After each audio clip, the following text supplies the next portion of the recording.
Ultrasonic waves. Ultrasonic wave means आप कह सकते हो हाई स्पीड साउंड वेव्स.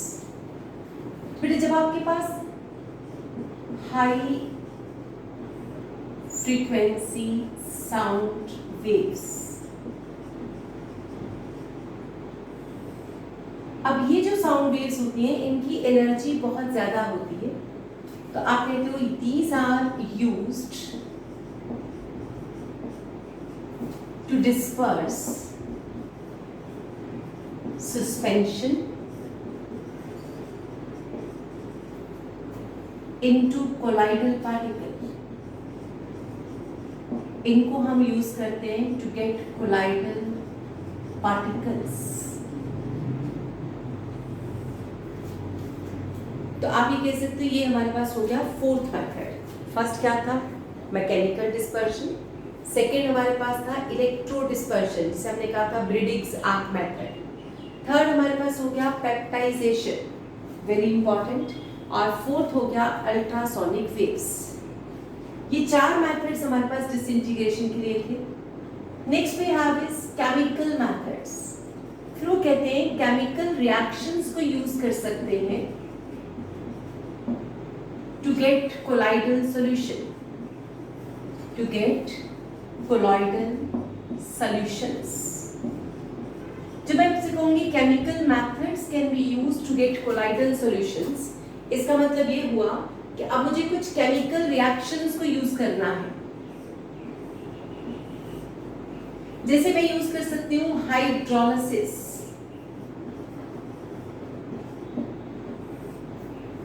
या फिर oxidation, or we can use reduction, or we can use double displacement.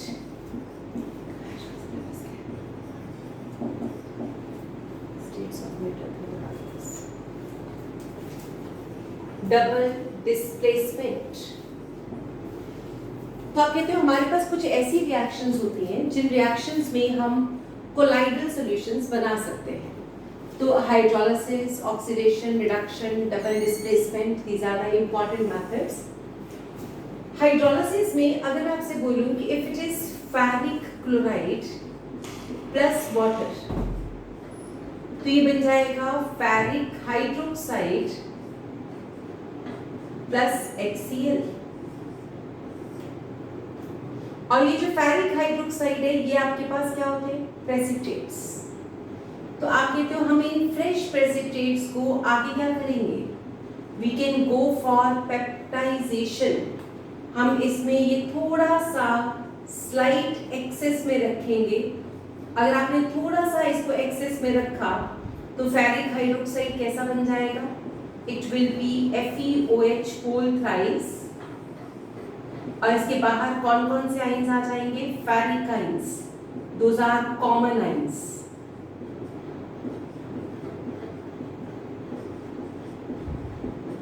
तो ये एब्सॉर्ब हो जाएंगे and we will get a positive sol. Right? ऐसे हमारे पास अगर सल्फाइड हो S2 नेगेटिव, और मैं इसकी ऑक्सीडेशन कर दूं, oxidation by using some oxidizing agent, और यहां पे बन जाएगी सल्फर सोल. तो नॉन मेटल्स को ऑक्सीडाइज किया जा सकता है. ऐसे मान लो मेरे पास गोल्ड 3 पॉजिटिव आयन है, और मैं इसकी रिडक्शन कर दूं तो आपको ये रिडक्शन से गोल्ड के पार्टिकल्स बन सकते हैं and we will get gold sol. तो metal sols can be prepared by reduction, non metal sols can be prepared by oxidation. और एक हमारे पास था सिल्वर नाइट्रेट प्लस NaCl. हम लेंगे डबल डिस्प्लेसमेंट होने दो, क्या बन जाएगा? NaNO3 plus AgCl. और आपको पता है कि AgCl को हम कौन सा पार्टिकल कहते हैं? प्रेसिपिटेट. और जब ये प्रेसिपिटेट है तो आपके पास क्या बन जाएगा? Colloidal solution. यहाँ मैंने आपको रूल बताया था कि स्लाइट एक्सेस ले सकते हैं. मान लो आपने ये स्लाइट एक्सेस में लिया तो प्रोसेस क्या स्टार्ट हो जाएगा? पेप्टाइजेशन. तो आपका जो सिल्वर क्लोराइड है वो ऐसे लिखा जा सकता है AgCl/Ag1 पॉजिटिव. तो ये कौन सी सोल बन गई? Positive sol. तो ये 4 मेथड्स है हमारे पास। These are the 4 ways, 4 techniques by which we can prepare colloidal solutions by using chemical methods. यहाँ तक समझ आया? अब मैं कुछ रिएक्शंस लिखूंगी और कुछ हिंट्स दूंगी, आपने बताना है कौन सी सोल बनेगी, राइट? यहाँ तक लिख लिया सबने? हमें एक मिनट नोट करना है। हाँ जी कर लो बेटे।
डबल डिस्प्लेसमेंट, यदि सिल्वर ने क्लोराइड के साथ रिएक्शन कर दिया और NaNO3 बन गया। AgCl plus NaNO3 is formed। ठीक है।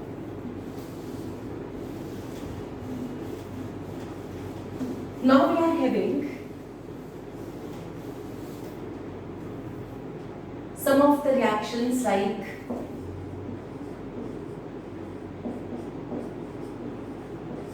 वो रिएक्शंस जिनमें प्रेसिपिटेट बनने के चांसेस है।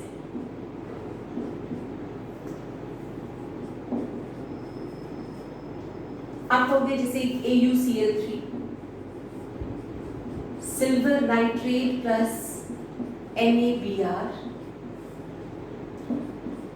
AgNO3 plus Ki,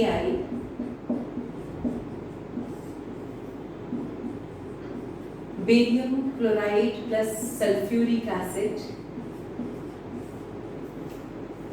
Complete these reactions.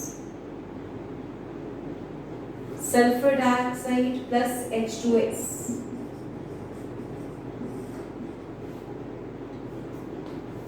In reactions में सब जगह आपके पास कोई ना कोई प्रेसिपिटेट बन रहा है। हमें ये पता है कि फ्रेश प्रेसिपिटेट्स को कोलाइडल में कन्वर्ट किया जा सकता है। तो हमारे पास जब भी किसी रिएक्शन में प्रेसिपिटेट बनता है तो हम पेप्टाइजेशन को यूज करके उसको क्या बना सकते हैं? कोलाइडल। ठीक है जी। तो ये हमारे पास कुछ एग्जांपल्स हैं, like arsenic oxide plus H2S। तो क्या बना? Arsenic sulphide plus water, right?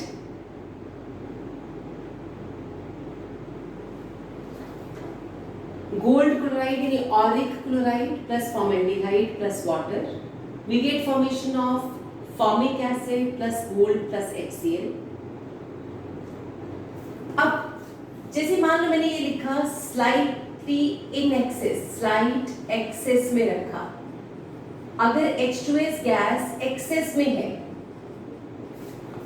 तो नेचुरली यहां पर इसका मतलब हो जाएगा AS2S3 ऑब्लिक S2 नेगेटिव। तो क्या समझ आया कि सल्फाइड आयन कॉमन आयन्स है, वो सल्फाइड आयन्स आर्सेनिक सल्फाइड के ऊपर एड्सॉर्ब हो गए।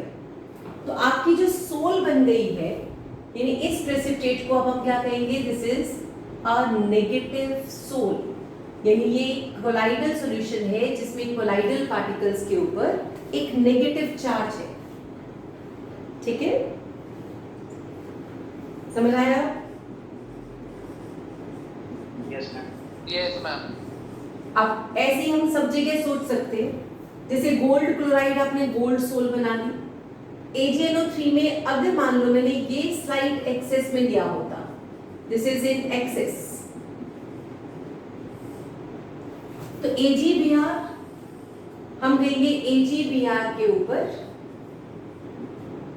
ऑब्लिक क्या लिख दूं अब मैं, Br नेगेटिव, तो कौन सी सोल बनी,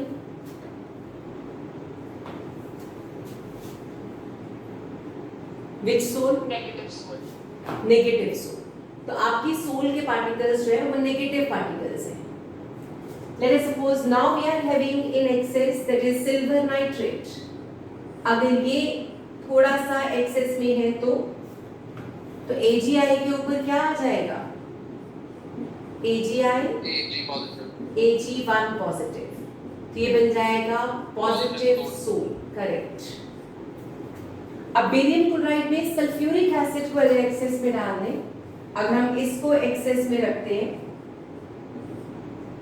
तो क्या बनेगा, barium sulphate, it is going to be with sulphate ion, तो ये नेगेटिव सोल है। AuCl3 is going to give us Au plus SnCl4, तो ये गोल्ड सोल बन जाएगी। अब नेचुरली इनमें देखो गोल्ड 3 पॉजिटिव से 0 में जा रहा है, तो ये क्या हो गया, reduction of Au3 positive, reduction of gold 3 positive, और यहां पे भी रिडक्शन ही हो रहा है, लेकिन गोल्ड का रिडक्शन हो रहा है। और रिड्यूसिंग एजेंट आपके पास कौन है, एक बार फॉर्मेल्डिहाइड और एक बार हमारे पास है टिन क्लोराइड SnCl2।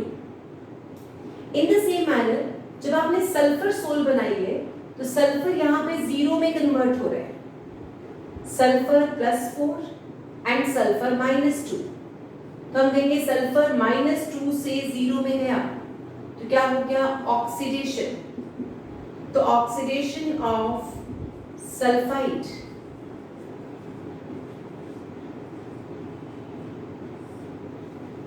तो सल्फाइड आयन की क्या हो गई, ऑक्सीडेशन,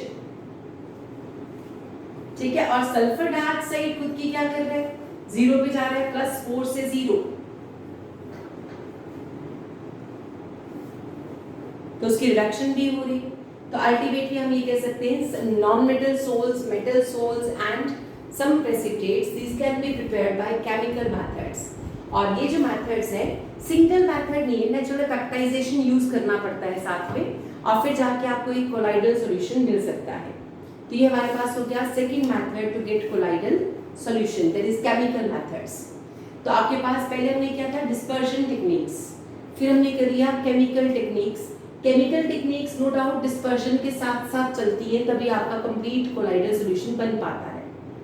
अब हमारे पास है एग्रीगेशन टेक्निक्स, यानी वो जिसमें कुछ जुड़ जाए, यानी छोटे पार्टिकल से बड़ा पार्टिकल बनाना है। तो next we are moving on to aggregation techniques.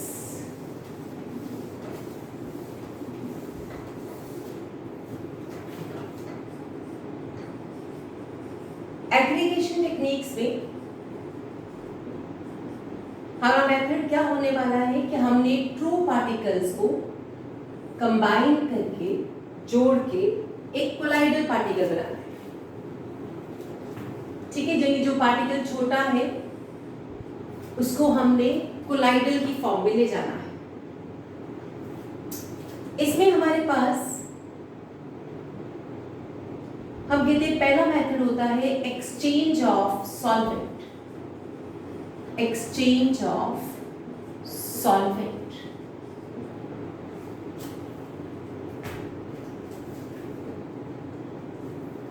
Right.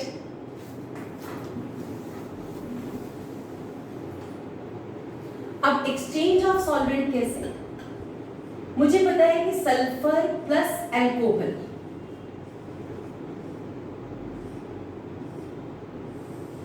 ये दोनों मिलके एक ट्रू सॉल्यूशन बनाएंगे, यानी सल्फर जो है वो एल्कोहल में घुल जाता है, तो sulphur is soluble in alcohol.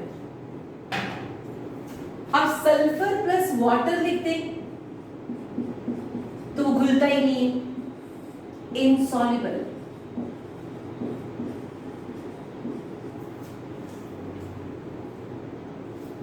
अब हम क्या करते हैं,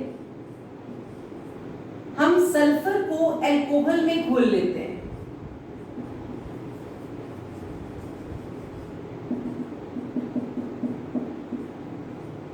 और फिर एक बड़ा सा कंटेनर लेके जिसमें पानी पड़ा है, here we have some water, और इसको इसके अंदर पोर कर देंगे।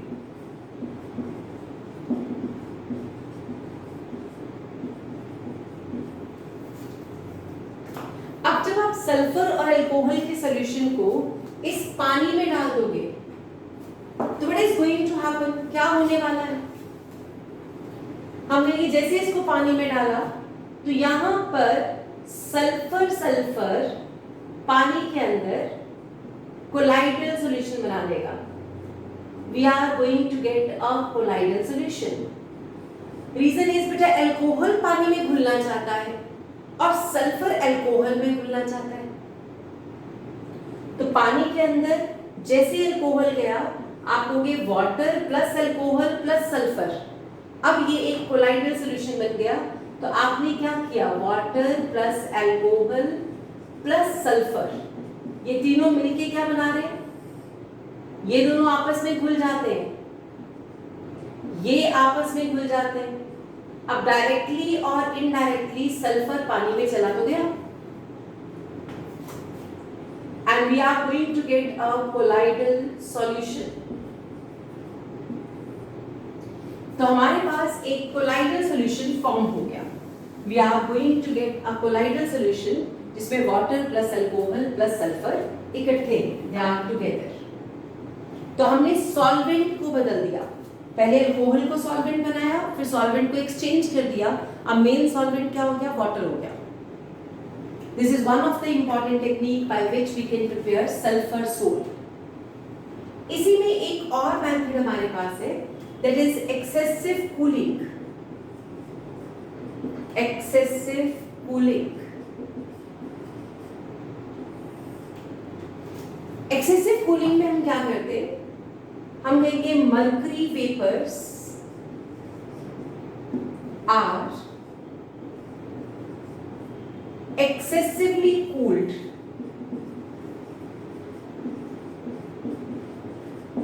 in solvent। तो कहते हैं मरकरी के वेपर्स जो है, वेपर्स का साइज क्या होगा, नेचुरल ट्रू सॉल्यूशन के साथ छोटा सा, लेकिन जैसे आप उसे ठंडा कर दोगे, जमा दोगे, तो उन मरकरी के वेपर्स के पार्टिकल्स आपस में जुड़ गए और सॉलिडिफाई हो गए, तो उनका वेपर्स के पार्टिकल का साइज कोलाइडल रेंज में चला जाता है।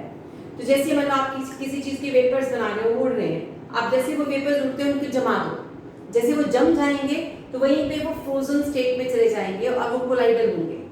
तो ऐसा हम कर सकते थे। ऐसे हमारे पास another method is gold vapors are excessively cooled in Briggs arc method। सोचो, ब्रिडिग्स आर्क मेथड में आपने गोल्ड सोल अगर बनाया तो गोल्ड के पार्टिकल्स को या सिल्वर के पार्टिकल को या प्लेटिनम के वेपर्स को आपने अल्टीमेटली क्या किया था, एक्सेसिवली कूल ही कर दिया था ना। सोचो जरा, आपने ब्रिडिग्स आर्क मेथड में गोल्ड के वेपर्स बनाए, इलेक्ट्रिक स्पार्क क्रिएट किया और इलेक्ट्रिक स्पार्क से हमने क्या प्रोड्यूस कर लिया था, गोल्ड वेपर्स।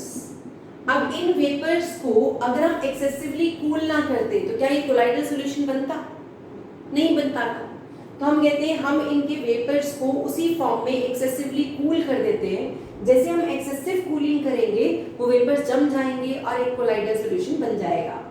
यानी अगर आपसे कहा जाए ब्रिडिग्स आर्क मेथड, इस मेथड में क्या सिर्फ डिस्पर्जन करते हैं, तो आंसर इज नो। यहां चारों तरफ क्या रखा गया था, बर्फ रखी गई थी, आइस पाथ। इसका मतलब एक तरफ आप इस रॉड को पिघला के क्या कर रहे हो, डिसइंटीग्रेट कर रहे थे, और दूसरी तरफ इसको कूल करके एग्रीगेट कर रहे थे। यानी पहले पार्टिकल्स को बहुत छोटे छोटे एटम्स में तोड़ दिया और फिर एटम्स को जोड़ के एक सॉलिड स्टेट में बहुत मामूली सा छोटे से साइज का कोलाइडल रेंज का वेपर बना दिया। तो आपके पास अक्सर ये क्वेश्चन आ जाता है कि which method is going to use both disintegration as well as aggregation technique. तो आंसर होगा ब्रिडिक्स आर्क मेथड, राइट? हाँ जी बेटे, यहां तक बताओ, समझ आया?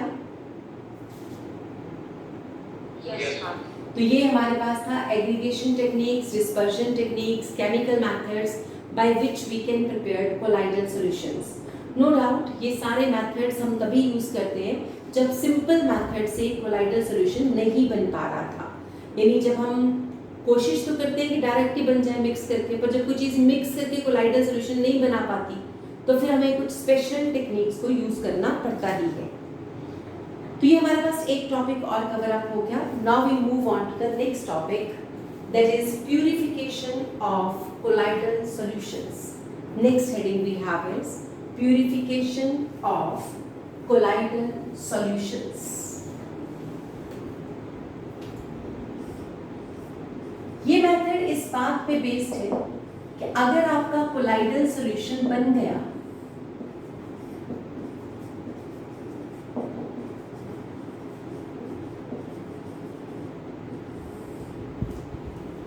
if we have prepared some colloidal solution, बना लिया हमने और वो गंदा हो गया, खराब हो गया, मतलब उसमें कुछ अनवांटेड इम्प्योरिटीज आ गई, तो हम उसे साफ कैसे करें? पॉइंट ये है कि पहले आप अपने दिमाग में सोचो कोलाइडल सॉल्यूशन गंदा हो गया मतलब व्हाट? जैसे ब्लड, तो ब्लड एक कोलाइडल सॉल्यूशन है। जब हमारी बॉडी में ब्लड सर्कुलेट होता रहता है तो उसमें बहुत सारी इम्प्योरिटीज आ जाती हैं।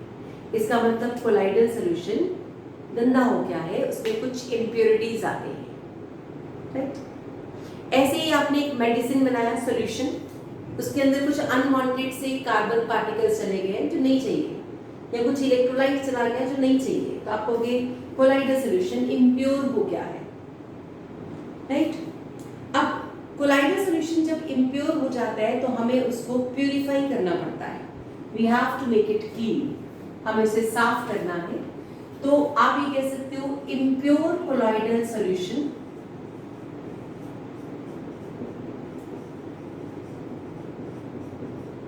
Converted to pure colloidal solution.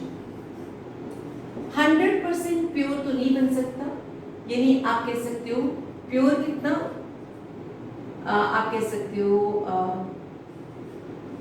Required level of purity. 100% pure नहीं बना सकते, आप उसे किसी पर्टिकुलर लेवल ऑफ प्योरिटी तक ले जा सकते हो। जैसे ब्लड को 100% प्योर कर दो तो कोगुलेट कर जाता है, अगर ब्लड के अंदर से सारी इम्प्योरिटीज निकाल दो तो वो ब्लड जो है जम जाएगा। तो इसलिए हम कहेंगे हम 100% प्योर नहीं बना देंगे ब्लड को, हम उसमें से जितनी परसेंटेज मैक्सिमम रिमूव कर सकते हैं उतनी रिमूव कर देंगे, क्योंकि ब्लड के अंदर कुछ इम्प्योरिटीज तो चाहिए भी होती हैं, those are required for the colloidal stability. तो आप जितना चाहिए उतना रिमूव कर पाओ, ये हमारा टास्क है। Purification can be done by, हम कहेंगे इसको करने के लिए हमारे पास कुछ मेथड है। Can be done by number 1 dialysis, number 2 electrodialysis, number 3 ultrafiltration,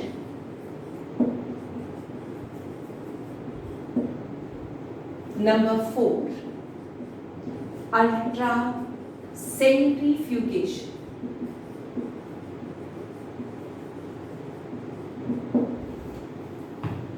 तो हमारे पास 4 मेथड्स हैं जिनको हम कहते हैं these are the methods for purification of colloidal solutions.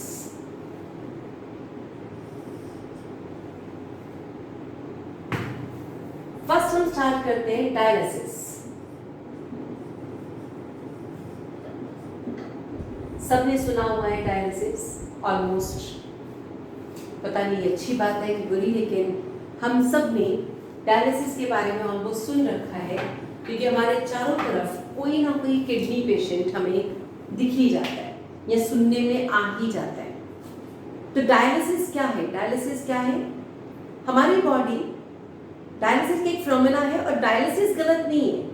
Dialysis हमारी बॉडी में रोज चलती है, यानी हमारी बॉडी में जो किडनीज हैं उनका काम डायलिसिस करना ही है। किडनीज का काम है ब्लड को प्यूरिफाई करना by the process of dialysis. लेकिन वो जो नेचुरल डायलिसिस करती हैं, यानी नेचुरल फिनोमेना है, अगर किडनीज काम करना बंद कर दें या किडनीज काम करना कम कर दें तो हमें फिर आर्टिफिशियली अपने ब्लड को प्यूरिफाई करना पड़ेगा। और जिस इंस्ट्रूमेंट को हम अपने ब्लड की प्यूरिफिकेशन के लिए यूज करेंगे, that instrument is called dialyser and we can say the process is called dialysis. अब डायलिसिस का प्रोसेस है क्या? डायलिसिस का प्रोसेस है कि आपने एक सेमी परमिएबल मेम्ब्रेन का बैग लिया, इसके अंदर कोलाइडल सॉल्यूशन डाल दिया। This is colloidal solution. और ये जो बैग है, this is made up of semi या selectively permeable membrane. Selectively permeable membrane.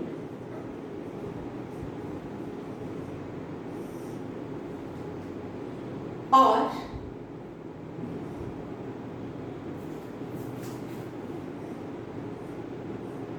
यहां से हमने एक एग्जिट रखा हुआ है, एक तरफ से इनलेट रखा हुआ है। इनलेट से पानी अंदर जा रहा है, फ्रेश वाटर, और एग्जिट से पानी बाहर जा रहा है।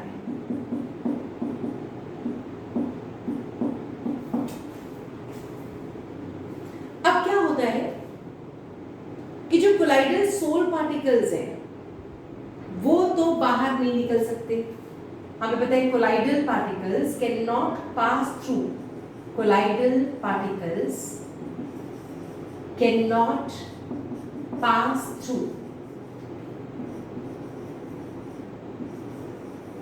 सेमी परमिएबल और selectively permeable membrane.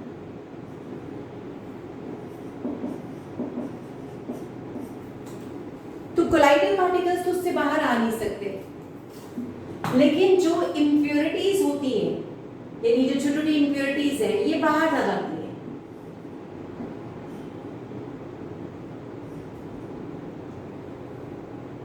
But impurities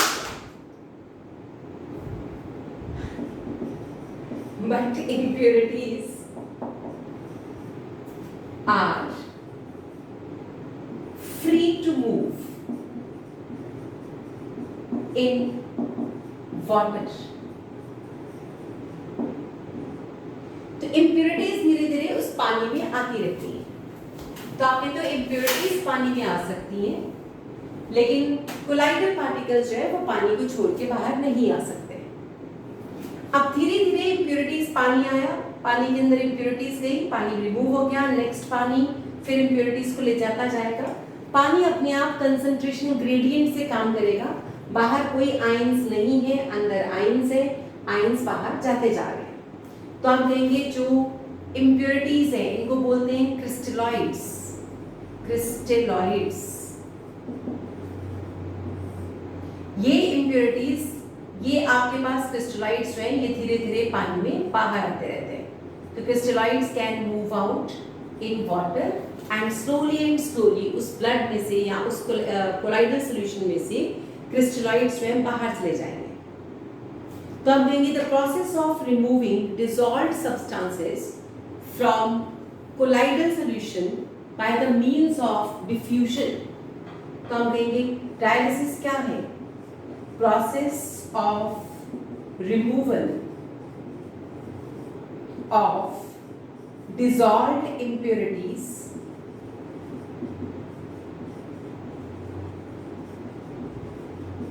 from colloidal solution through the process of diffusion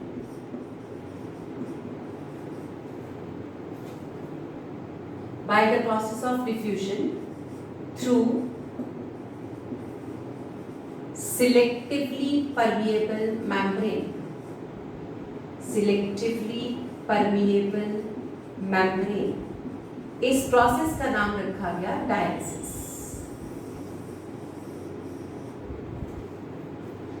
अब हम इस प्रोसेस को यूज कैसे करते हैं?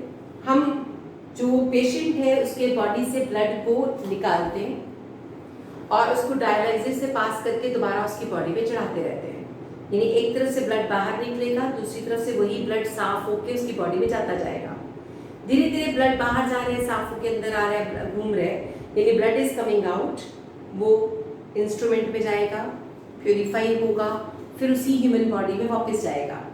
इस प्रोसेस से धीरे धीरे ब्लड घूमता घूमता घूमता साफ होता जाएगा और जिस टाइम पे हमें लगे कि now the concentration of required जितना हमें चाहिए वो अटेन हो गई है, तो हम डायलिसिस को बंद कर देंगे। This is the process of dialysis.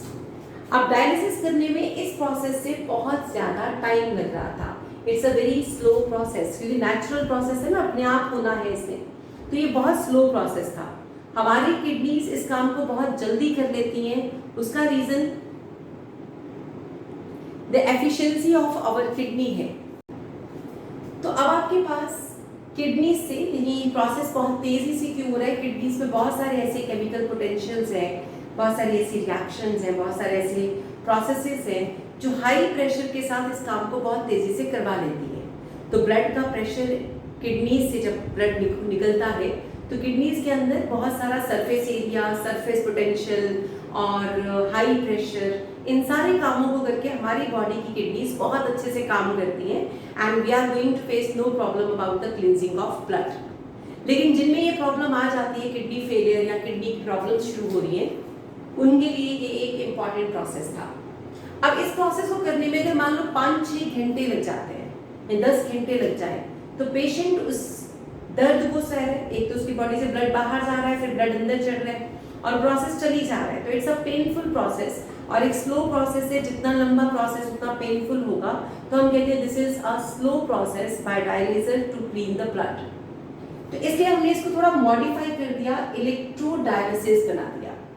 तो next process we have is dialysis के बाद हमारा अगला प्रोसेस है इलेक्ट्रोडायलिसिस। तो second we are moving on to electrodialysis.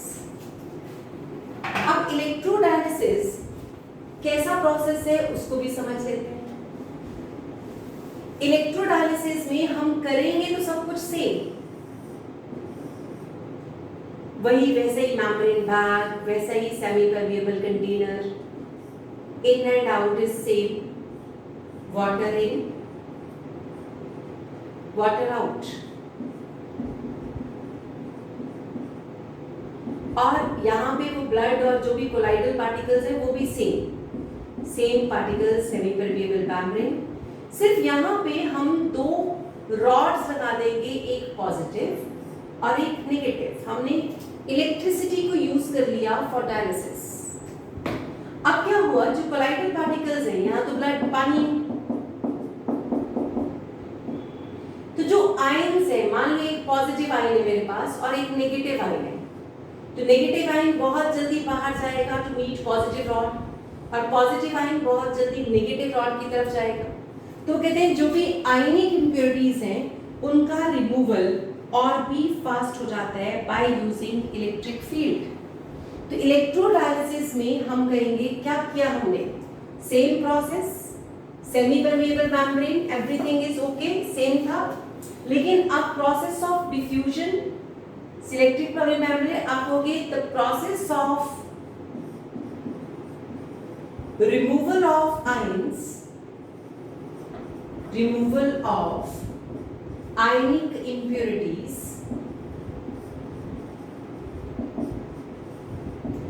can be made fast by using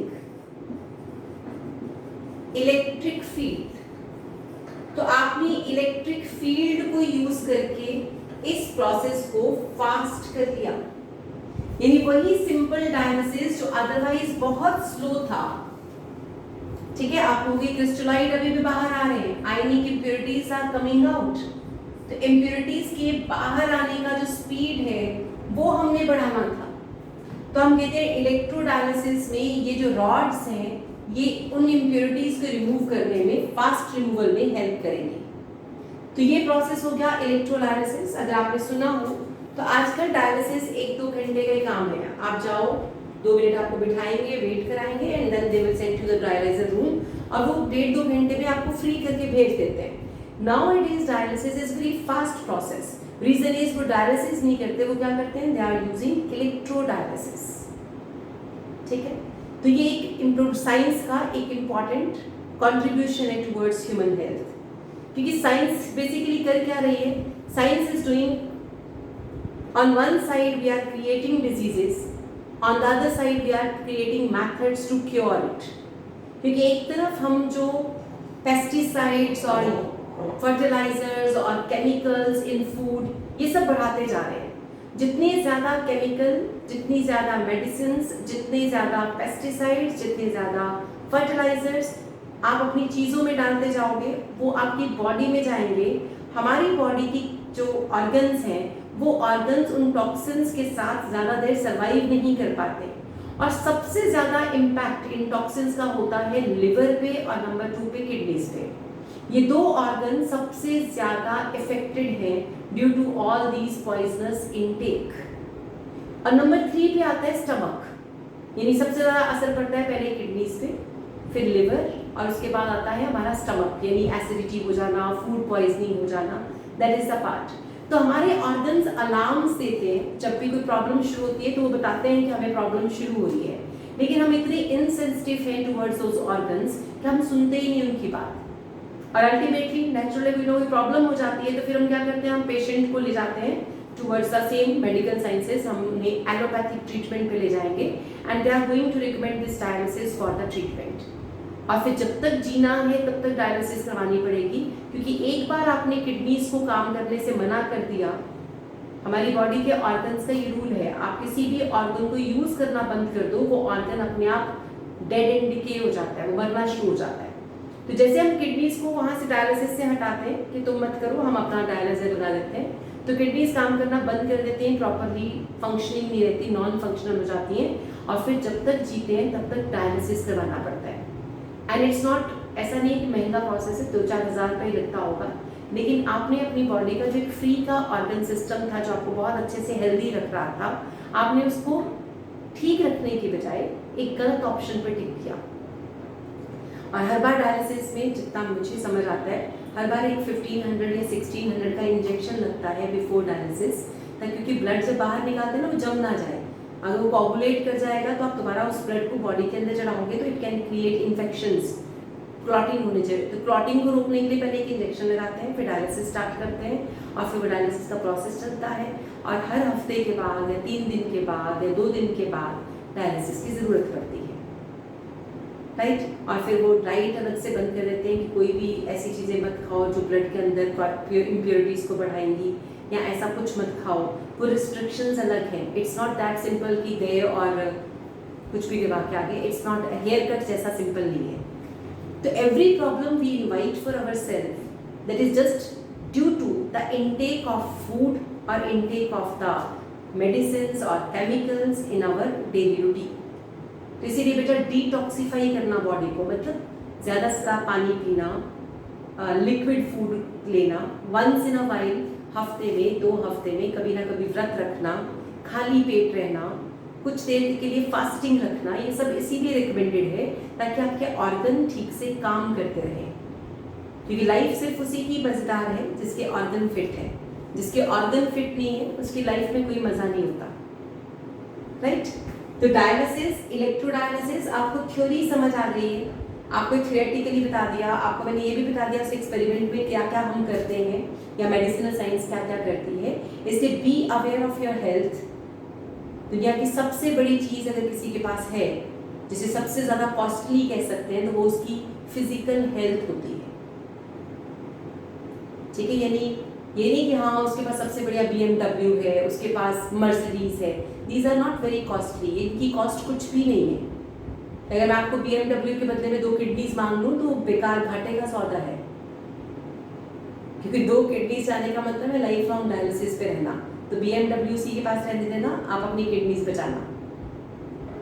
तो better is money versus organs. तो organs are a better option, उन्हीं को बचाना चाहिए।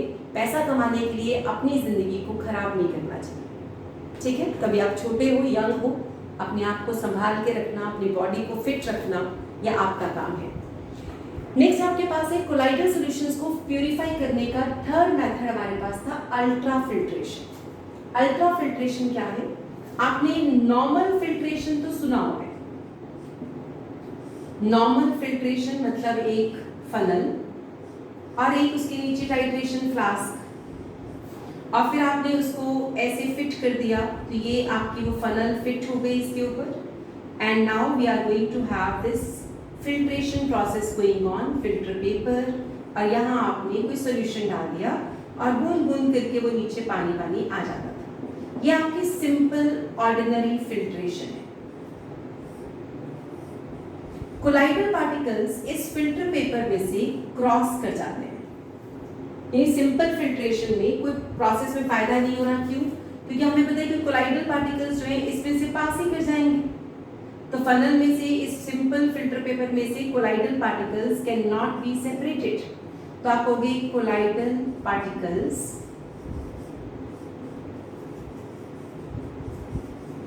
Pass through simple filter paper. तो ऑर्डिनरी फिल्टर पेपर हमारे किसी काम का नहीं था। अब वो कहते हैं कि ऑर्डिनरी फिल्टर पेपर आप यूज नहीं कर सकते हो, तो फिर क्या करें? तो हम क्या करेंगे? We are going to plan for a special filter paper. हम कहेंगे हम एक अल्ट्रा फिल्टर पेपर डिजाइन करेंगे। तो आप कहोगे for purification of colloidal sols ultra filter paper is used.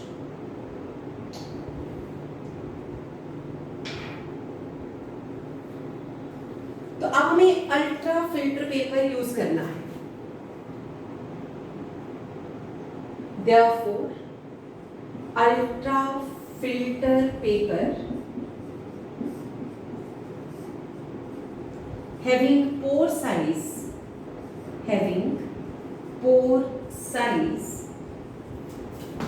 less than 10 raised to power minus 9 meter is to be used.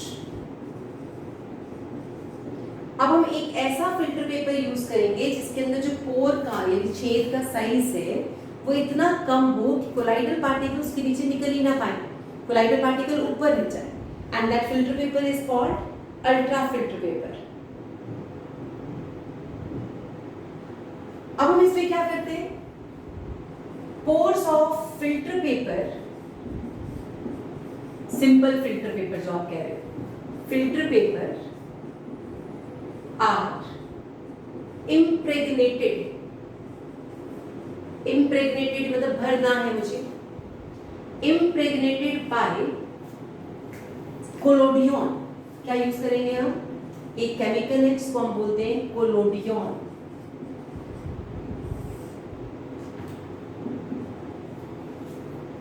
तो collodion is used. इससे क्या होगा? पार्टिकल का साइज, पोर साइज क्या हो जाएगा? छोटा हो जाएगा। अब ये कोलोडियन क्या है? कोलोडियन क्या है हमारे पास? It's a substance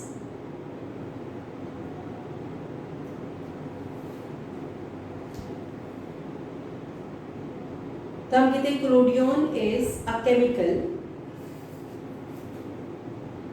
which is having cellulose nitrate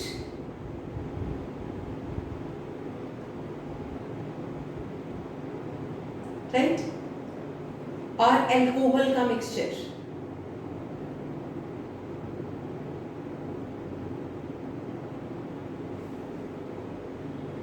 okay, तो 4% solution of nitrocellulose in alcohol and ether। तो आप इसको बोलते हो कोलोडियन क्या है? 4% solution of cellulose nitrate in alcohol and ether. इसमें फिल्टर पेपर को डिप करते हैं, फिर बाहर निकालते हैं और फिर उसको सूखने देते हैं, ड्राई कर लेते हैं। और फिर वो कहते हैं जब हमने एक बार ड्राई कर लिया उसके बाद उस फिल्टर पेपर को जो हार्ड हो गया है उसे फॉर्मल्डिहाइड में भी डिप करते हैं, देन कोलोडियम और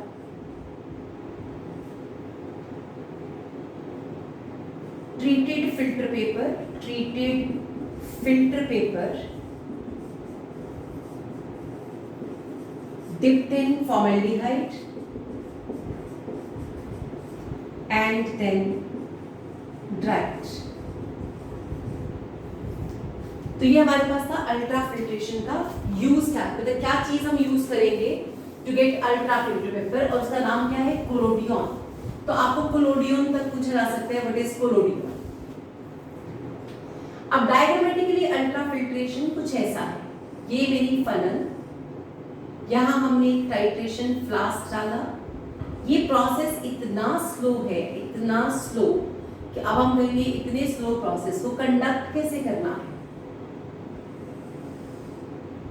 अब मैंने यहां लगा दिया अल्ट्रा फिल्टर पेपर, ये हमने अल्ट्रा फिल्टर पेपर लगा लिया, this is ultra filter paper. अब पानी इसमें से बहुत धीरे धीरे नीचे आएगा। अब पानी धीरे धीरे नीचे आएगा, इसका मतलब कोलाइडल सॉल्यूशन जो यहाँ रखा है जिसमें कोलाइडल पार्टिकल्स हैं, और कोलाइडल पार्टिकल्स नीचे नहीं आ रहे, फिर इनको नीचे कोई आने नहीं देगा क्योंकि फिल्टर पेपर बहुत आपका छोटे पोर्स वाला है। अब ये धीरे धीरे आने का मतलब क्या है, नेचुरल प्रोसेस स्लो हो गया, तो हम क्या करेंगे, यहाँ पे एक वैक्यूम पंप लगा देंगे। Here we have a vacuum pump। अब इस वैक्यूम पंप का काम क्या है कि यहाँ पे प्रेशर को कम कर देगा। जब यहाँ पे प्रेशर कम है और ऊपर प्रेशर कितना है, हाई प्रेशर 1 एटमॉस्फेयर, अब 1 एटमॉस्फेयर ऊपर और नीचे आपके पास लो प्रेशर, तो नेचुरल लिक्विड की मूवमेंट क्या हो जाएगी, फास्ट हो जाएगी।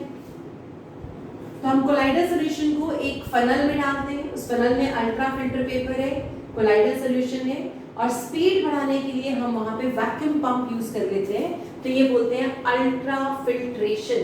इस प्रोसेस को हम कहेंगे, this is named as ultra filtration under या ultra filtration by using vacuum pump also, vacuum pump. तो अल्ट्रा फिल्टर पेपर एक ऑप्शन, और भी तेज करना है काम को तो साथ में क्या डाल देंगे, वैक्यूम पंप। इन दिस वे आप उस सॉल्यूशन को प्यूरिफाई कर सकते हो। जब आपको लगे कि काफी सारा लिक्विड चला गया है तो फ्रेश लिक्विड डाल दो, dispersion medium, fresh dispersion medium डाल के फिर उसे हिला दो, फिर वो धीरे धीरे जलते जाता रहेगा, फिर और फ्रेश मीडियम, अल्टीमेटली आपको समझ आ जाएगा कि अब सारे पार्टिकल्स इंप्योरिटीज चली गई हैं और कोलाइडल सॉल्यूशन साफ हो गया है। तो ये हमारे पास था अल्ट्रा फिल्ट्रेशन, सिंपल फिल्ट्रेशन का इम्प्रूव्ड वर्जन है ये। और लास्ट मेथड हमारे पास था अल्ट्रा सेंट्रीफ्यूगेशन, अल्ट्रा सेंट्रीफ्यूगेशन। इसमें हम क्या करते हैं, centrifugal forces are used to purify colloidal solution। ठीक है जी, कैसे करते हैं वो बता देती हूँ। आपने दूध में से मक्खन निकालते हुए देखा होगा घर में, और उसमें हम क्या करते हैं, हम बहुत मिक्सर में वो जो थिक क्रीमी मिल्क होता है उसको डालते हैं, मिक्सर में उसको तेजी से घुमाते हैं। जब आप तेजी से किसी चीज को घुमाते हो तो आप उसमें क्या कर रहे हो, सेंट्रीफ्यूगेशन करने की कोशिश कर रहे हो। तो जो लाइटर पार्टिकल्स होते हैं, कोलाइडल पार्टिकल्स, वो धीरे धीरे मक्खन की फॉर्म में आपको मिलने लग जाता है। आपने नोट किया, वो जब तेजी से घुमाते हैं तो butter is going to coagulate, butter जो है अलग हो जाता है, और जो बटर मिल्क होता है वो नीचे रह जाता है, वो अलग हो जाता है। तो वो सेंट्रीफ्यूगल फोर्सेस हैं, जैसे आपने बटर को उस बटर मिल्क से अलग कर दिया, तो वहां पे भी आप बहुत तेजी से घुमा रहे हो, तभी वो अल्ट्रा सेंट्रीफ्यूगेशन हो रही है। हम लैब में क्या करते हैं, हम ऐसे टेस्ट ट्यूब ले लेते हैं, इस टेस्ट ट्यूब के अंदर कोलाइडल सॉल्यूशन डालते हैं और उसको ऐसे एक प्लेट सी होती है हमारे पास, मान लो चलिए हाथ एक प्लेट है सपोज, उसमें ऐसे डाल देते हैं। अब टेस्ट ट्यूब के अंदर क्या है, ये लटक रही है और फ्री ऐसे से मूव कर सकते हैं, ये लटकती हुई सी टेस्ट ट्यूब है, इसके अंदर कोलाइडल सॉल्यूशन है। ऐसे बहुत सारी टेस्ट ट्यूब आपने डाल दी, मान लो ऐसे आपने बहुत सारी टेस्ट ट्यूब डाल दी। अब आप इसको घुमाओगे, this plate is going to rotate, जैसे आपका मैरी गो राउंड झूला घूमता है। तो जब आपके झूले घूमते हैं तो उसमें क्या होता है, जो हॉर्सेस होते हैं वो ऐसे बाहर की तरफ जाते हैं ना, झूले पे बैठे हो कभी मेलों में, मूवीज में तो देखा ही है। तो आपके पास जैसे वो घूमेगा तो ये जो भी हैंगिंग पार्टिकल्स है ये बाहर की तरफ जाएंगे, तो आप कहते हैं इनके ऊपर एक फोर्स लग रही है, वही फोर्स कोलाइडल पार्टिकल्स को नीचे ले जाएगी, नीचे बैठने देगी और पानी पानी मीडियम अलग हो जाएगा। तो हम उस मीडियम को डिकेंट कर देते हैं, रिमूव कर देते हैं और नया फ्रेश मीडियम डाल देते हैं। In this way we can purify colloidal solutions. तो ये हमारे पास 4 मेथड्स हो गए for purification of colloidal solutions. हाँ जी बेटे, यहाँ तक देखो, any doubt if you have? Done? Any doubt? Plus 2 class समझ आ गया यहाँ तक? चलो नेक्स्ट टॉपिक पे मूव करते हैं। Next heading we have is, अब तक हमने क्या क्या कर लिया, classification, then we have done preparation and now we are finished with purification.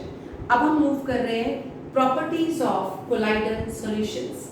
Next topic we have is properties of colloidal solution.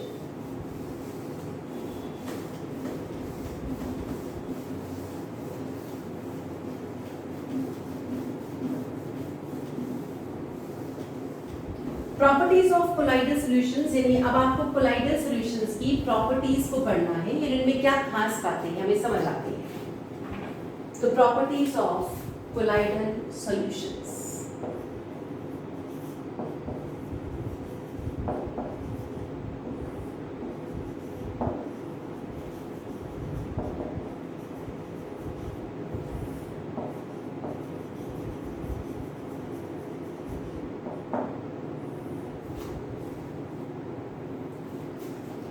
Properties of colloidal solutions में पहले अगर हम फर्स्ट प्रॉपर्टी की बात करें तो first property we have is size. तो ये मैंने आपको कितनी बार बता दिया, size of colloidal particle, to 10 raised to power -9 meter to 10 raised to power -6 meter, colloidal particle का साइज की बात करें। फिर वो कहते हैं कोलाइडल सॉल्यूशंस क्या होते हैं, दे आर हेट्रोजीनियस। तो ये भी हमें समझ आ गया, heterogeneous by nature, colloidal solutions are heterogeneous. Number 3, colloidal particles can pass through simple filter paper। ये सिंपल फिल्टर पेपर में से पास कर जाते हैं, therefore ultra filter paper is to be used for their filtration।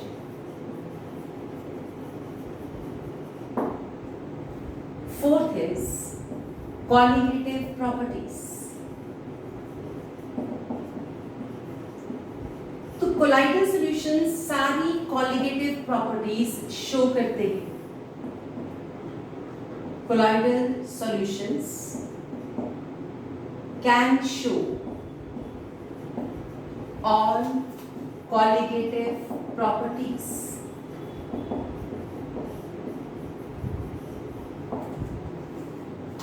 अब कौन कौन सी कॉलिगेटिव प्रॉपर्टीज थी? One is relative lowering of vapor pressure.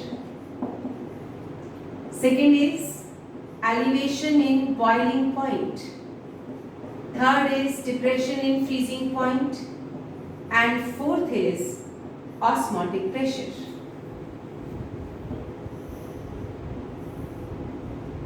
Osmotic pressure is best colligative property for determining molar mass of colloidal particles. अगर मैं colloidal particles का molar mass calculate करना हो तो हमारे पास the best colligative property ये कौन सी है? Osmotic pressure. जैसे DNA colloidal particle है और DNA का molar mass निकालना हो तो हम नेचुरल ऑस्मोटिक प्रेशर यूज करते हैं। रीजन क्या है आपके पास? क्योंकि कॉलिगेटिव प्रॉपर्टीज जो होती है बेटा, these are inversely proportional to molar mass and colloidal particles colligative properties are inversely proportional to molar mass and colloidal particles have large molar mass. तो कोलाइडल पार्टिकल्स का मोलर मास काफी ज्यादा होता है। अब जिसका मोलर मास ज्यादा होगा उसकी कॉलिगेटिव प्रॉपर्टी की वैल्यू कम आएगी, और जब कॉलिगेटिव प्रॉपर्टी की वैल्यू कम आएगी तो हम कहेंगे फिर कॉलिगेटिव प्रॉपर्टी को यूज करने का फायदा नहीं हो पाएगा, क्योंकि मान लो बहुत ही थोड़ा सा बॉइलिंग पॉइंट पे चेंज हुआ तो आप उसे नोटिस ही नहीं कर पाओगे ठीक से, और जब आप उसे ऑब्जर्व ही नहीं कर पा रहे, उसकी वैल्यू करेक्ट नहीं ले पा रहे, तो नेचुरली जब मोलर मास कैलकुलेट करोगे वो भी गलत ही आएगा। जैसे हम कितनी बार कहते हैं हीमोग्लोबिन का मोलर मास 21,500 या 600 ग्राम्स है, तो हीमोग्लोबिन का मोलर मास हमने निकाला कैसे होगा? डेफिनेटली कोई तो यूज किया होगा टॉपिक, तो हम वहां ऑस्मोटिक प्रेशर यूज कर रहे थे। या फिर मैं बोलूं विटामिन B12 या विटामिन कोबालामीन, इनका मोलर मास हमने निकाल लिया, तो क्या वो मोलर मास हमने ऐसे निकाला कि हमें फॉर्मूला पता था? We don't know the formula but still we can calculate molar mass. तो सब कुछ कैलकुलेट करने के लिए हम क्या यूज करते हैं? Osmotic pressure. That is colligative properties, those can be shown by your colloidal solutions. First four properties clear? Now next property हमारे पास क्या है? Tyndall effect. The next property of colloidal solution which is very important and is called Tyndall effect. जिन चीजों को मैं बोल रही हूँ very important, उसके आगे very important लिख लेना कि इनको आपने याद करके जाना है। अगर मान लो चैप्टर करने का टाइम ना हो, सिर्फ इंपॉर्टेंट टॉपिक पढ़ के जाना हो, तो इन वेरी इंपॉर्टेंट वाले टॉपिक्स को पढ़ना जरूरी है, जैसे डायलिसिस, इलेक्ट्रोडायलिसिस। इसके अलावा मैंने बोला था पेप्टाइजेशन, और अब मैंने बोला है टिंडल इफेक्ट। टिंडल इफेक्ट क्या है? टिंडल इफेक्ट का मतलब है बेसिकली स्कैटरिंग ऑफ लाइट। आपने अपने कमरे में, एक अंधेरे कमरे में अगर किसी स्टोर रूम में चले जाओ तो वहां पे साइड पे एक लाइट का बीम आते देखा होगा, और हमें लाइट के उस बीम का रास्ता दिखता है। We can see that light का बीम इधर से आ रहा है, यहाँ तक जा रहा है, और नीचे वो एक गोला सा दिख रहा होता है, यानी आपको एक लाइट का सर्कल सा दिखता है। ऐसे प्रोजेक्टर रूम्स में जहाँ प्रोजेक्टर लगे होते हैं, वो लाइट को ऐसे जूम करते हैं थिएटर में, वो लाइट का एक बीम फोकस करने के लिए यूज करते हैं फॉर एक्टर और द एक्ट्रेस और द विलेन। तो उसके ऊपर इस लाइट को ऐसे बीम करके डालते हैं, तो आपको लाइट के बीम के अंदर वो एक पर्टिकुलर बंदा ही चमकता हुआ दिखता है, बाकी सब अंधेरे में चले जाते हैं। That is all Tyndall effect. वहां हम टिंडल इफेक्ट यूज कर रहे हैं। तो टिंडल इफेक्ट क्या करता है? टिंडल इफेक्ट होता क्या है? जब कहीं पर लाइट का पाथ नजर आने लग जाए, अदरवाइज आपको लाइट का रास्ता नहीं दिखता। जैसे इस कमरे में इतनी सारी लाइट है, ऐसा नहीं दिख रहा कि लाइट ट्यूब से ऐसे चल के पाथ बन रहा है। There is no path visible to us. Light दिख रही है कि रोशनी सी है, बस दैट्स विजिबल टू अस। वो कहते हैं जब लाइट का पाथ विजिबल हो रहा है, वो तभी विजिबल हो सकता है जब कोलाइडल पार्टिकल्स उस लाइट को स्कैटर कर देते हैं। only then we can see the path of light. तो what is Tyndall effect? वो आपसे कहते हैं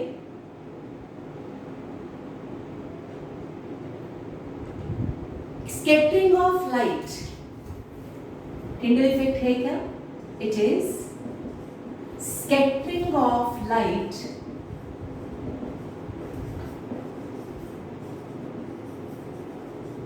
by colloidal particles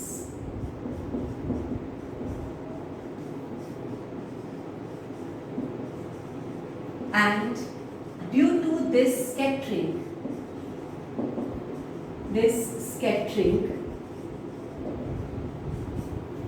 path of light will become visible.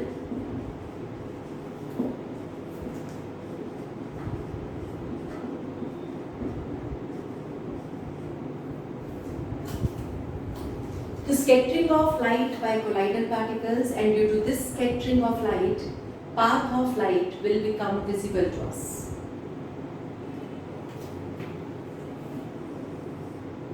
आपके पास ये कोलाइडल सॉल्यूशन है। यहां से आपने एक लाइट को किसी लेंस में से पास करके कोलाइडल पार्टिकल्स पे फोकस किया। यहां आपका कोलाइडल सॉल्यूशन है।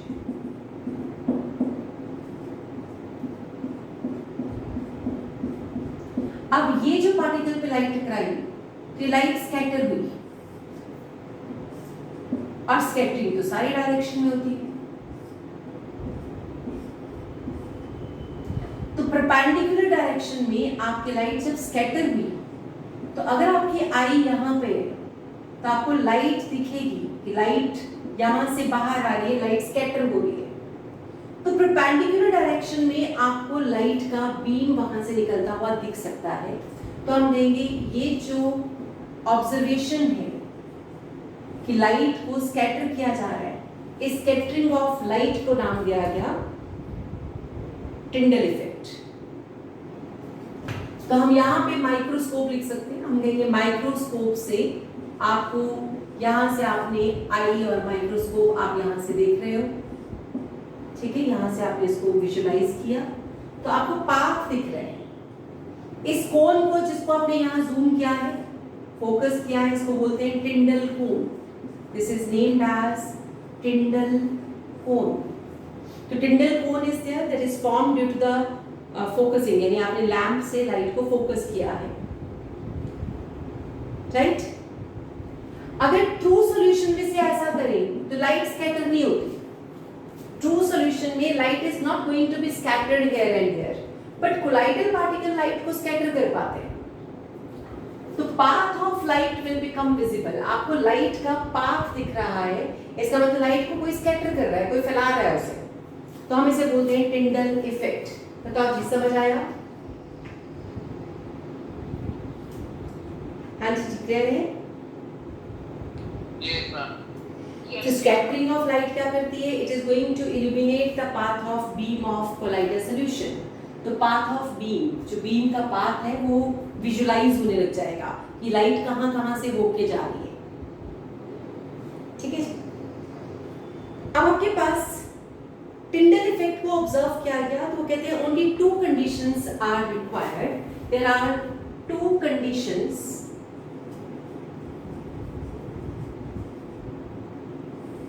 For Tyndall effect to occur. Tyndall effect हर सिचुएशन में नहीं हो जाता।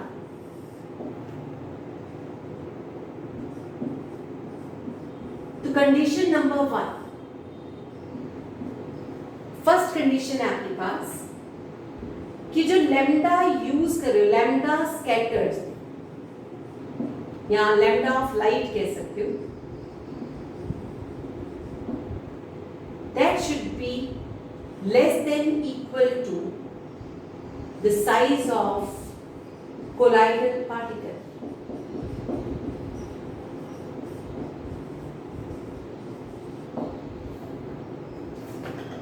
मान लो इतना बड़ा पार्टिकल और इतनी छोटी वेव, तो इससे टकरा के वापस चली जाएगी, फिर तो रिफ्लेक्शन हो गई। अगर छोटा सा पार्टिकल और इतनी बड़ी वेव, तो बिना टकराए आगे चला जाएगा, स्कैटरिंग नहीं हो पाएगी। इसका मतलब पार्टिकल का साइज और जो वेवलेंथ आप यूज कर रहे हो वो that must be appropriate.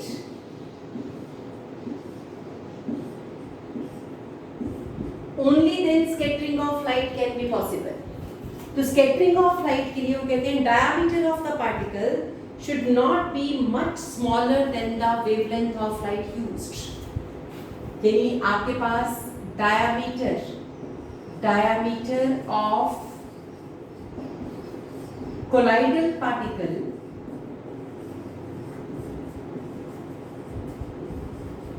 should not be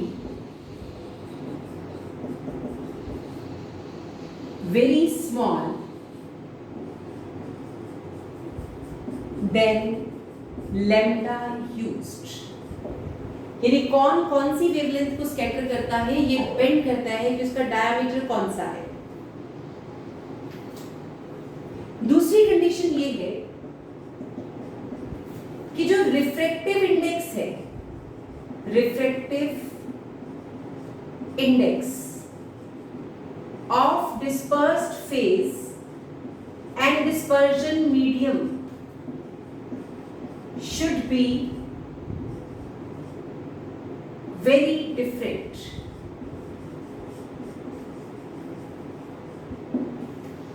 यानी जो आपका पार्टिकल है और जो आपका मीडियम है, उन दोनों के रिफ्रैक्टिव इंडेक्सेस में फर्क होना चाहिए। यानी कि जिस मान लो आपके पास ये जो है इसका रिफ्रैक्टिव इंडेक्स और जो पार्टिकल है उसका रिफ्रैक्टिव इंडेक्स अगर ऑलमोस्ट थोड़ा सा ऊपर नीचे है तो फिर टिंडल इफेक्ट नहीं होगा। यानी कई बार आप ऐसे कहोगे ये सॉल्यूशन तो धुंधला सा दिख रहा है, कोलाइडल है, लेकिन इसमें मैम टिंडल इफेक्ट तो हो नहीं रहा। इसका मतलब ये होगा कि वहां पे मीडियम और पार्टिकल का या तो रिफ्रैक्टिव इंडेक्स जो है वो सेम से है, इसलिए नहीं हो पाएगा, या फिर जो आप वेवलेंथ यूज कर रहे हो वो वेवलेंथ एप्रोप्रिएट ही नहीं है। इसका मतलब टिंडल इफेक्ट दो कंडीशंस में नोटिस किया जा सकता है। वन इज रिफ्रैक्टिव इंडेक्सेस में बहुत बड़ा फर्क होना चाहिए और दूसरा wavelength used must be proper. यानी large particle small wavelength no Tyndall effect. यहां पे आप कहोगे नो टिंडल इफेक्ट, यहां पे भी आपने कहा नो टिंडल इफेक्ट। तो टिंडल इफेक्ट सिर्फ कब हुआ जब आपके पास पार्टिकल का डायमीटर आपकी लाइट यूज जो है उसकी वेवलेंथ से काफी सुटेबल सा था, आसपास सा था। ठीक है, अब आप सोचो आपने कहा है 10⁻⁻⁹ नैनोमीटर्स और माइक्रोमीटर की बात कर रहे हो।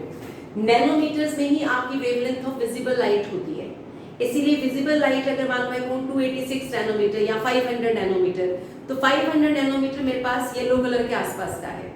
तो 500 नैनोमीटर और अगर पार्टिकल का साइज भी नैनोमीटर्स में ही है तो फिर वो एक दूसरे को स्कैटर कर देंगे, तो colour of the colloidal solution it seems to be yellow.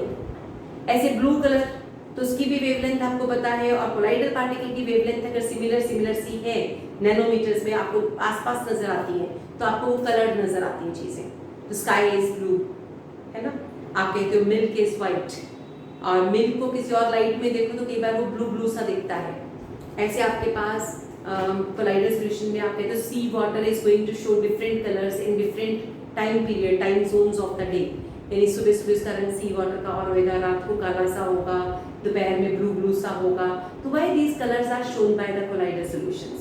The reason is कि कौन सी वेवलेंथ कब स्कैटर होती है, किस टाइम पे, किस टेम्परेचर पे, सब कुछ मैटर करता है, और फिर जाके आपको कलर्स नजर आते हैं। हाँ जी बेटे, यहाँ तक समझ आ गया? अब इस पूरे टॉपिक को पढ़ने का फायदा जो क्या था, वो कहते हैं टिंडल इफेक्ट को हम यूज करते हैं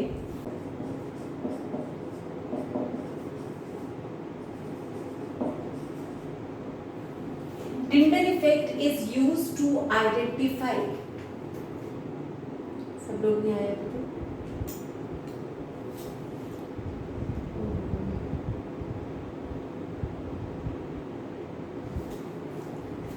used to identify colloidal solution।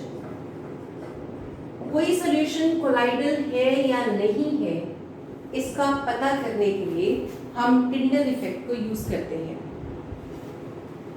Zygmundi in 1903 designed ultra microscope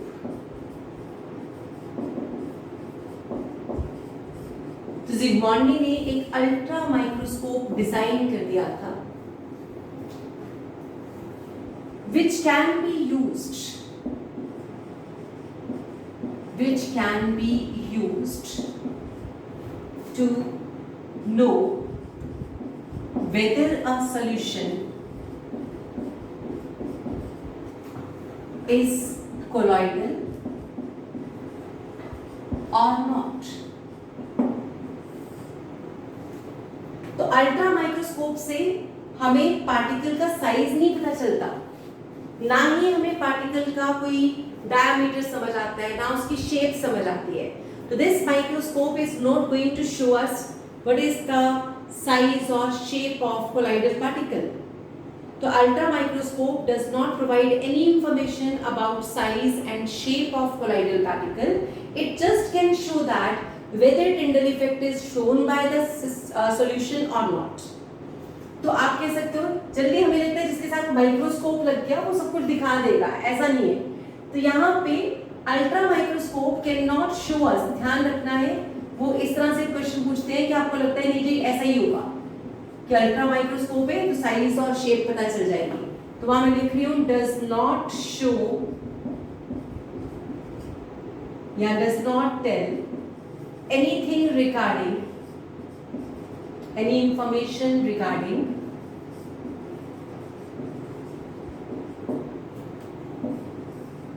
shape and size and shape of colloidal particles।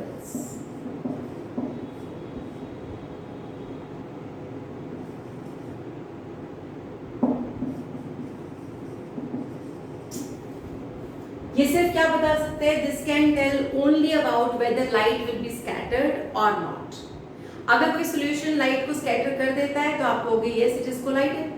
तो अल्ट्रा माइक्रोस्कोप सिर्फ ये बताने के लिए यूज किया जाता है वेदर सॉल्यूशन इज कोलाइडल और नॉट, बस। ठीक है, तो याद रखते हैं this is ultra microscope and how it is used और किस पे बेस्ड है, it is based on which effect, that is called Tyndall effect.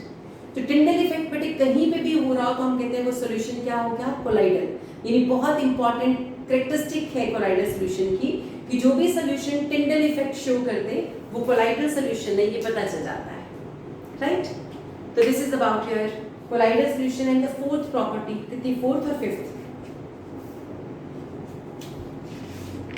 हमने कॉलिगेटिव कर दिया, Tyndall effect 2, heterogeneous 3, filtration 4, size 5। Fifth property we are done with. अब इसकी थोड़ी सी प्रॉपर्टीज और हैं, दोस आर लिटिल बिट, उनमें भी डिस्कशन चाहिए हमें, तो वो प्रॉपर्टीज हम नेक्स्ट क्लास में करेंगे। ठीक है जी, तो जितनी प्रॉपर्टीज अब तक की समझ आ गई सबको? Any doubt in any of the property of colloidal solution? No. जल्दी ये चैप्टर खत्म हो जाएगा बेटे, 2 लेक्चर और मोस्ट प्रॉब्लम, 2-3 लेक्चर्स, 2 ही लेक्चर्स मोस्ट प्रॉब्लम। तो 2-3 लेक्चर्स में हम ये चैप्टर खत्म कर देंगे and then will start with inorganic chemistry. तो इसलिए अच्छे से पढ़ो इसको ताकि आपकी ये चैप्टर एक का था क्वेश्चन जो ऑब्जेक्टिव आ जाए ना तो ये तो बल्ले बल्ले टाइप का क्वेश्चन होता है कि ये तो आता ही होना चाहिए, इसमें है क्या, मुश्किल ही क्या है। इसको अच्छे से करो ताकि आपका स्कोर जो है स्कूल में भी और कॉम्पिटिशन्स में भी इम्प्रूव हो। ओके ओके जी, थैंक यू बेटा, thanks for the class, God bless you. Okay thank you. Okay जी, थैंक यू बेटे, बाय बाय।